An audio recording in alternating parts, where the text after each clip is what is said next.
The Labour Party is on the brink of chaos, with internal divisions spilling into public view over the controversial plan to enlist Nigel Farage in wooing Donald Trump. This bold yet contentious strategy has exposed deep fractures within the party, pitting pragmatists eager to secure UK-US relations against ideologues who see any collaboration with Farage as a betrayal of Labour's values. This civil war isn't just about Farage. It's a litmus test for Labour's identity and ability to navigate a fraught political landscape. With the party tearing itself apart, the question isn't just whether this strategy will work. It's whether Labour can survive the fallout. Presumably you think that would be the best thing for Britain, because Kamala Harris and the Democrats, etc., could be worse in terms of them looking maybe more to the EU. Look, the Democrats don't give a damn about Britain. They consider us to be an irrelevancy. They'd much rather look towards Brussels with everything, or indeed, at times, some of the more extreme shades of Irish nationalism. Trump is a genuine friend of our country. He wants to do a trade deal. He'd always wanted to do a trade deal with the linchpins of NATO. We share intelligence at a very high level. And it is, if Trump does win, as I believe, it's very important. This Labour government has as good a relationship with Trump as they possibly can. The Labour Party finds itself at a crossroads, grappling with whether to embrace political pragmatism or stand firm on ideological principles. The idea of involving Nigel Farage, a divisive figure with undeniable access to Donald Trump's inner circle, has sparked an internal rift, exposing cracks in Labour's approach to navigating a complex geopolitical landscape under Trump's presidency. Farage's close relationship with Trump is no secret. As a campaign ally during Trump's White House bids, Farage wields unparalleled influence, making him an asset for brokering deals on trade, defense, and intelligence sharing. Leveraging this connection could bolster the UK's position in what promises to be a highly transactional relationship with the US. Yet for Labour, the potential rewards come with significant risks. Partnering with Farage could inadvertently legitimize his influence, empowering Reform UK at a time when it's gaining traction among disillusioned voters from both major parties. Labour's left-wing views Farage as the personification of Brexit populism, a threat to the progressive values they hold dear. For these MPs, any alignment with Farage risks alienating the party's base and undermining its identity. However, pragmatists within Labour argue that the national interest must take precedence, even if it means forging politically uncomfortable alliances. This debate lays bare Labour's internal divisions and raises questions about its ability to present a unified, competent front. Ignoring Farage's unique position might reinforce the perception that Labour values ideological purity over practical governance. Meanwhile, Farage has carefully positioned himself as a statesman willing to prioritize the national interest above partisanship. This narrative boosts his credibility and strengthens Reform UK's appeal to voters hungry for decisive leadership. Any collaboration with Labour could further elevate Farage, granting him a platform to critique the party's handling of Brexit and domestic policies. Can Labour work with Farage without appearing to endorse his broader political agenda? Or will Farage seize this moment to solidify his profile as a key player on the national and international stage? The stakes are high. Labour's base may see this move as an unacceptable concession to populism, especially if it fails to deliver meaningful results. The media is poised to amplify Farage's role in this diplomatic drama, potentially casting him as the pragmatic hero of UK-US relations while overshadowing Labour's broader efforts. By seeking Farage's help, Labour risks appearing inconsistent, opposing his policies in one breath while relying on his influence in the next. This is more than a political strategy. It's a test of Labour's identity and resolve. Whether the party leans into pragmatism or retreats into ideological comfort, its decision will shape the narrative for both Labour and Farage, setting the tone for the future of British politics. Nigel Farage's close relationship with Donald Trump positions him as a uniquely effective bridge between Downing Street and the incoming Republican administration. His offer to leverage this connection isn't just a diplomatic play, it's a political masterstroke. Farage, ever the provocateur, frames himself as a statesman willing to set aside partisanship in favor of the national interest. While this bold move could bolster his domestic credibility and reform UK's standing, critics are already sharpening their knives, dismissing it as opportunistic self-promotion. On the other side, Peter Mandelson's willingness to tap into Farage's connections reveals his seasoned pragmatism. As Labour's ambassador to Washington, Mandelson understands the stakes and the value of delivering results, even if it means collaborating with a political rival. Yet, this pragmatic approach risks alienating Labour's grassroots, especially its left-leaning factions, who view Farage as antithetical to their value. Aligning with Farage could blur Labour's identity as a distinct alternative to Reform UK and the Tories, further complicating its political messaging. Labour's indecision reflects deeper fractures within the party. Moderates may argue that Farage's ties to Trump are a resource too valuable to ignore during a pivotal moment in UK-US relations, but failure to engage decisively risks painting Labour as fragmented and ideologically rigid, prioritizing internal purity over practical benefits. Meanwhile, Farage's scathing criticism of Keir Starmer's leadership, branding it elitist and hollow, continues to resonate with voters disillusioned by Labour's inability to address issues like immigration and free speech.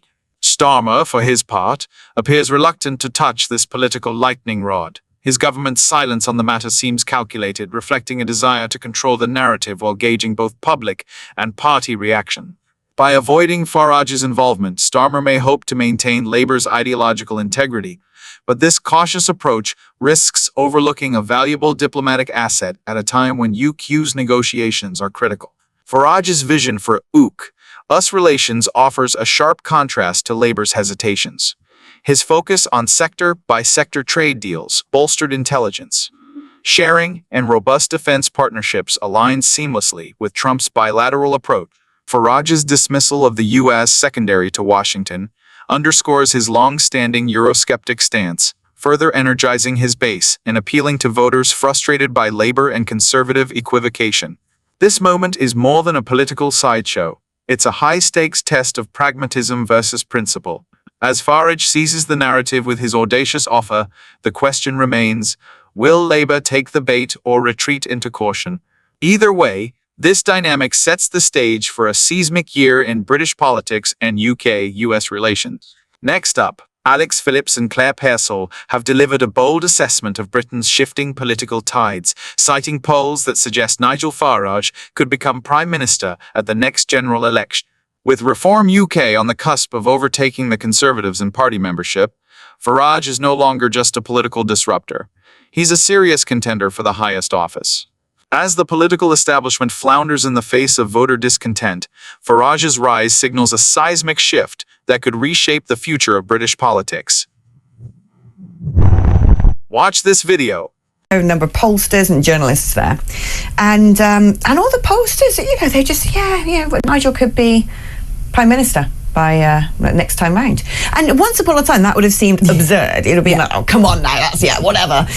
But people are just saying it quite calmly now. And I think with these things, with narratives in the media, is when they're picked up and just, constantly repeated, they become fait accompli. I think about Labour winning the general election. Yeah. Now, we know that Sir Keir Starmer got far fewer votes even than Jeremy Corbyn when he lost the election. Yeah. A few of them, 1 in 20 people of the voting population actually voted for Labour, and yet they've got this massive majority. And I wonder if the media hadn't sort of said for months and months all that year, oh well, Labour's just going to win the next election, Labour's going to win the next election, and it had been handled differently, whether the result would have been different, because very often this stuff seeps into the public consciousness and they think, well, I'm not going to bother voting because they're not going to win anyway, you end up with a distorted result. You do, and I think people are fed up with politics, so a lot of people didn't vote, so hence why you get this enormous swing to Labour. I think a lot of the Conservative votes either went to Reform or just stayed at home, quite simply. Whether Nigel Farage can be Prime Minister remains to be seen, because I think there's an awful lot to be done in between now and whenever the next general election's going to be. But you shouldn't ever write them off, and it really does irritate me when people just go, it's a flash in the pan. Yeah. It isn't, and you're not listening to what's going on in the politics world. I mean, I used to work with Nigel a lot. I was his right-hand woman for a long period of time. And if there's one thing I should say about him, he is spookily prescient when it comes to politics and knowing what's going to happen. And he said to me a number of years ago now, the next election, the Tories will lose it, Labour will get a big majority, we will get a foothold in Parliament, and the election after that we can win it. He said this a number of years ago. And at the time even I thought, that's a bit optimistic, but you know. But I know by now that actually when he says this is winnable or this is going to happen, he gets it right every time. He puts issues on the agenda. You know, you look at the narratives now. I remember when I first started working with him, and he was just like, I want to leave the EU, and people were like, oh, you can't, you racist, you monster. Well, now we've left the EU, and then he used to speak about the increase in crime when you had the accession of Eastern European countries. Oh, you can't say that. He sets narratives. He says things before other people dare to say them. He actually shifts the Overton window. And I think what's happened now, especially with Elon Musk buying X, is that Overton window, what is acceptable to say out loud and publicly, where political conviction has moved, has now gone very much onto the reform bit of the spectrum. The Tories are going to have to scramble to catch up. But the problem is people will look at the last 14 years and say, well, you did that. You did the immigration figures. They will, and I think that is the problem the Conservatives have, is that they haven't covered themselves in glory. They started off very strongly way back in 2010 in those early days of the coalition, and you sort of thought, okay, this is a party getting back into power. But it went wrong over the last probably 6 or 7 years when you start looking at it. The way Brexit was handled, the way the public were treated for voting for Brexit, just gave the impression that the party didn't care. And I think that has stuck with them. But what Reform have got to do is actually appeal to a wider audience than they have at the moment, because they have got a broad base. They did get an awful lot of votes at the last election. Was it 4 million people voted for Reform? That's enormous. However, that was at that particular moment, and you've got to build that momentum going forward. You've got to look at the areas that you weren't perhaps as strong, and what's your messaging going to be? Nigel is one of those people that's very adept at changing the message slightly for each place, but it's a big ask to change that across all of those constituencies. Reform UK's explosive growth, set to eclipse Conservative Party membership, is a glaring signal of public frustration with the mainstream political establishment.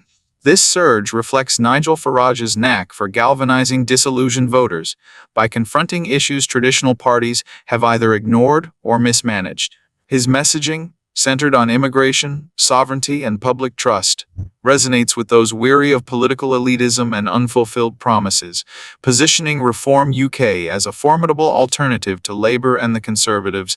Claire Pearsall's pointed observation: people are fed up with politics. You should never write them off. You're not listening, captures the simmering anger of a populace that feels unheard. This sentiment is fueling Reform UK's rise as a disruptive force willing to challenge the status quo. Both Labour and the Conservatives, viewed as increasingly disconnected from ordinary voters, particularly on bread and butter issues like the cost of living and immigration, now face mounting pressure to recalibrate their strategies or risk further erosion of their voter base. Nigel Farage, a charismatic yet polarizing figure, excels at commanding public attention with a populist vision rooted in sovereignty, reform, and accountability. His focus strikes a chord with voters craving decisive leadership, but his divisive reputation and Brexit legacy could alienate segments of the electorate. Additionally, Reform UK's policy framework, beyond its core issues, remains underdeveloped, which may limit its broader appeal and credibility. While polls suggesting Farage could become Prime Minister mark a seismic shift in political sentiment, they must be viewed with caution. Polls reflect voter dissatisfaction but rarely capture the complexities of a general election. For Reform UK to achieve a parliamentary majority, it would need to penetrate Labour and Conservative strongholds. An ambitious but not unachievable feat given the current political climate. However, overcoming the structural barriers of the first pass, the post system presents a steep challenge for any smaller party. Reform UK's ascent underscores an urgent call for Labour and the Conservatives to reconnect with the electorate. Ignoring voter discontent on pivotal issues like immigration and economic inequality could accelerate their decline. Farage's emergence as a credible contender for prime minister not only disrupts the traditional two-party dominance, but also forces a realignment of political priorities and strategies. The question now is whether the establishment will adapt or be swept aside by a populist wave demanding change. Thanks for watching. Stay connected. Don't forget to like and subscribe to keep up with our latest videos and stay ahead of the curve on the issues shaping our world. For even more, join our free Telegram group, link in the description, for uncensored, no-holds barred discussions on the topics that matter most. Be part of the conversation. Your voice counts.